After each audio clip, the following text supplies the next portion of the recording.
আমি জেলে যাচ্ছি আর কিছুক্ষণ পরে। এটা আমার ফ্যাসিবাদী যে লড়াই, সেই লড়াইয়ের আরেক অধ্যায়। কারণ আমি মনে করি যে ফ্যাসিবাদের বিরুদ্ধে লড়াই করতে গেলে নিজের মেরুদণ্ড সোজা রাখতে হবে, এবং মেরুদণ্ড সোজা রাখবার জন্যে আমি এই সিদ্ধান্ত নিয়েছি যে আইন যেটা আছে বাংলাদেশে, সেই আইন অনুযায়ী আমি কার্ডে সারেন্ডার করব এবং আমি লড়াই অব্যাহত রাখব, যদিও এই মামলা সর্বৈব মিথ্যা এবং একটা উদ্ভট মামলা। আপনাদেরকে ধন্যবাদ। আমার লড়াই অব্যাহত থাকবে।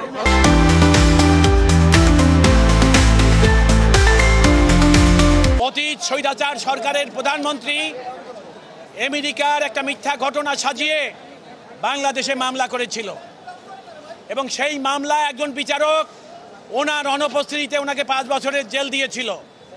ওনার সঙ্গে জনাব শফিক রহমানও ছিলেন, আরও 2 জন ছিলেন। এবং এই মামলার ঘটনাস্থল আমেরিকায়, সেইটাকে কারসাজি করে বাংলাদেশে ঘটনাস্থল দেখিয়ে সেই মামলা করেছেন, এবং জনাব মাহমুদুর রহমান এবং শফিক রহমানকে জেল দিয়েছে 5 বছরের। আর একটা সেকশন আছে 120P, যেটা এইডিং সেকশন, মূল অপরাধের সহযোগী অপরাধ, সেটাও তাকে 2 বছর। অর্থাৎ বিচার ব্যবস্থার কোনো নিয়ম নীতিকে তারা তোয়াক্কা করে নাই। জনাব মাহমুদুর রহমান, তাকে একবার হত্যা করার চেষ্টা করেছিল, জোর করে দেশ থেকে বের করে দিয়েছে। সেই মাহমুদুর রহমান স্বৈরাচার সরকার পতনের পর বাংলাদেশে আসছেন। আজকে তিনি স্বেচ্ছায় আদালতে এসেছেন। তিনি জেলে যেতে চেয়েছেন, জামিন চান নাই। আমরা আদালতের কাছে তার জামিনের প্রার্থনা করি নাই, তাকে জেলে পাঠাবার কথা বলেছি।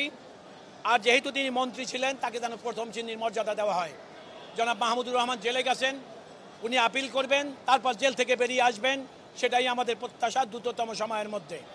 এই ছবিটায় বিচার বিভাগ স্বৈরাচারের সময় কতটা নিচে গেছে যে দেখা যাচ্ছে সজীব ওয়াজেদ জয়ের পিছনে এই আদালত যিনি রায় দিয়েছেন আসাদুজ্জামান নূর, তার পিছনে হাঁটতেছেন।